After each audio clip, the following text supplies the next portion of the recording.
Deer water holes are incredible. Been talking about them for over 20 years and putting tanks out in the woods. And I really like the tanks because we don't have any mud around these water holes. Mud this time of year. I unfortunately have some clients, a good client friend down in Indiana that's already having bucks dying of EHD down there. And EHD, the midge, propagates in dry, cracking, receding mud around water holes. And that's not what this topic of this video is about, but it's one of the reasons I really like tanks, because we don't have that dry, receding mud around here. In fact, 2 other water holes that were man-made and dug out here for deer we got rid of and busted them open because we didn't want that dry, cracking, receding mud. That's a EHD magnet, super spreader if you call it that. But bottom line is, I wanted to talk about some of the maintenance that we use to take care of our water holes.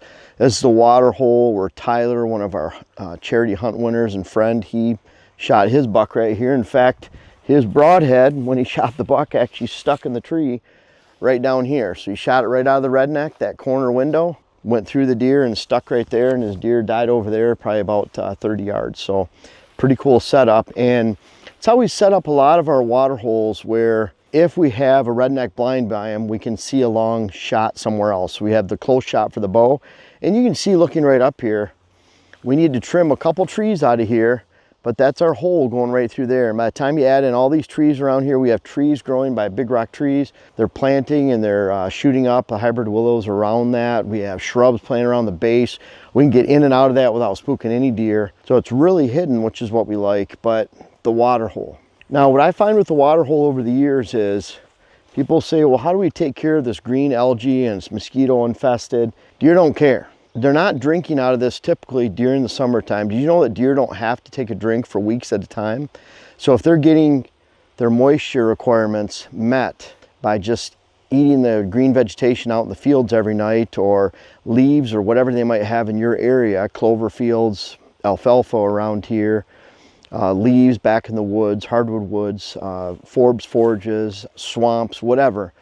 They're getting their moisture requirements met somewhere else, so they don't have to come to this water hole. However, when that alfalfa frosts out and it dies and it's all brown, there's no moisture left in the corn, in the beans, anything they eat out in the fields around here, and everything starts to dry out in the woods. All the green herbaceous growth that's out here right now is dead and dried. So other than our green food plots, they don't have that moisture requirement. And so when we see them really starting to hit the water holes during the season, is not necessarily during the early part of the season, but actually during October, mid-October to late October, when we actually start getting a lot of drought and dry conditions, and the deer actually, especially the bucks, start moving around. In fact, we won't see these bucks hit this water hole typically, other than in the afternoon, evening, when they come from a dry bedding area to here, until it gets into almost the peak rut and pre-rut. Pre-rut, you can always tell when the pre-rut is, because we'll have a buck that starts hitting this at 10 in the morning, 11 in the morning, 9. Hasn't been there all year,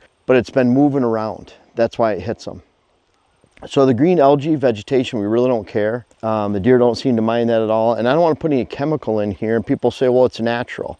Well, I come from, I lived in the UP in Michigan. I'm a Michigander for 42 years. And I know mosquitoes and bad mosquitoes. And to the time where our cars literally parked from where Dylan is to the front door, we would run to the front door with the kids, get them in the vehicle, ride to town for 45 minutes and spend that entire 45 minutes killing black flies if it was in season, then mosquitoes, horse flies the entire way. Just horrible, horrible.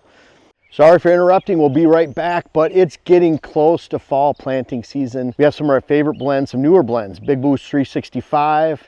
We have our Power Greens 365, those have the perennial base. We're actually planting some of that here, Big Boost, Fall Power Greens, those are some of our favorites, our all-time sellers. We're actually taking this strip of clover right here, we're gonna make that a perennial back up there. We're gonna terminate this buckwheat, we'll plant into it in the coming weeks, and then we're gonna hunt right behind me. Mock scrape right there, we're all set up. I hope you are too. Check out Pure Wildlife Blends. Now back to the video. The mosquitoes though, anything that we used that was, quote, natural to kill mosquitoes or keep them off your body, I haven't found one thing that works. When we're up in Canada right now, we want to use something strong. In fact, they don't even sell DEET in Canada that we can find. I think it must be a national outlaw that you can't sell DEET and it likely is. But when we take the DEET up there, that's what keeps it off. And so unless it's a strong chemical, you can say something natural, it's probably not going to keep them out here anyways, but natural is always better. And so you're not keeping mosquitoes out of the water holes and the food and the swamps and the little mud holes out in the woods. And there's no reason to keep them out of here. In fact, we have frogs living in here, mosquitoes. It ends up being a little system that lives in here, and we have soil down at the bottom, so it's fairly natural. But I do like coming in here, and I'll clean out this entire area, we'll mow it down. And this should be like a little clearing, and that clearing should extend out to here. You can see we have little bits of clover, our vetch, our green max traffic, that's all planted in here. We'll mow it, it'll be nice and a lawn and green. You can see we have weeds coming in here. But to me, that's natural. It's like a natural little clearing, a little oasis for deer. It's not big enough to be a hunting plot.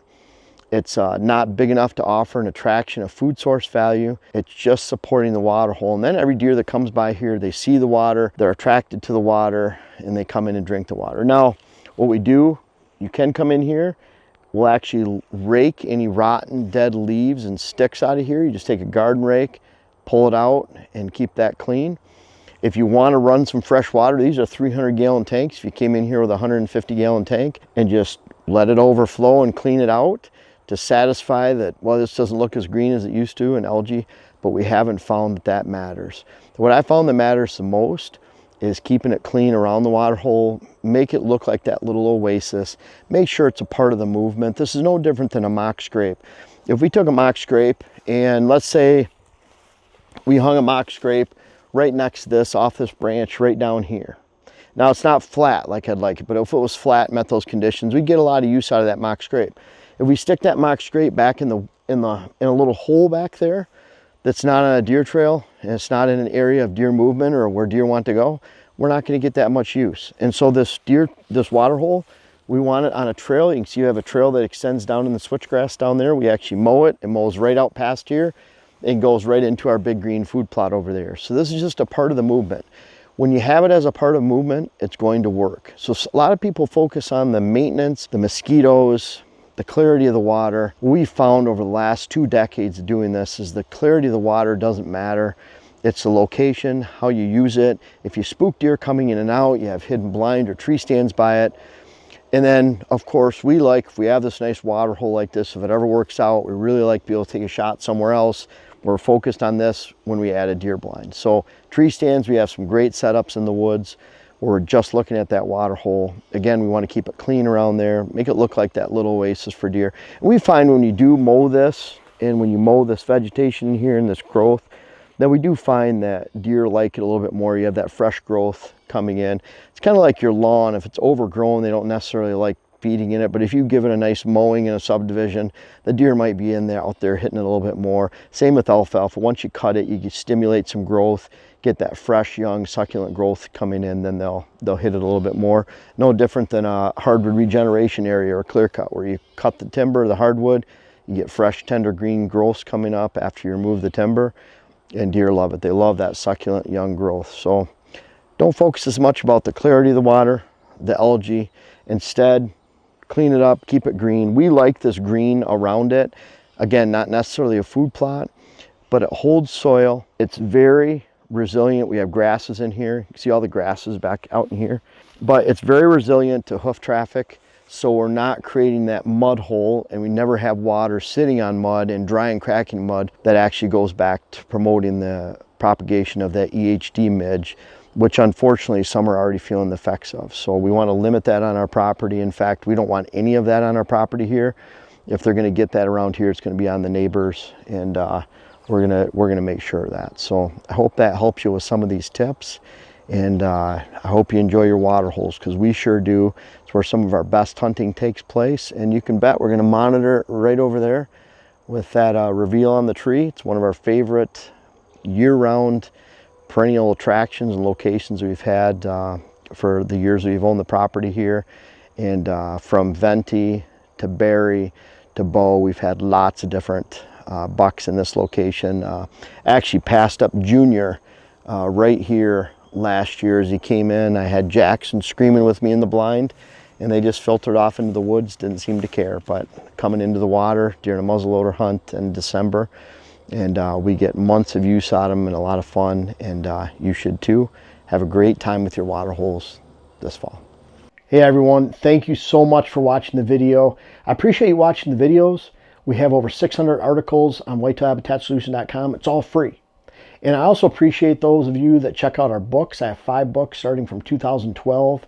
We have web classes on the site, whitetailhabitatsolutions.com. Check out Pure Wildlife Blends. I really appreciate you guys that have already purchased our seed. We've had thousands of people. We've shipped to 48 states.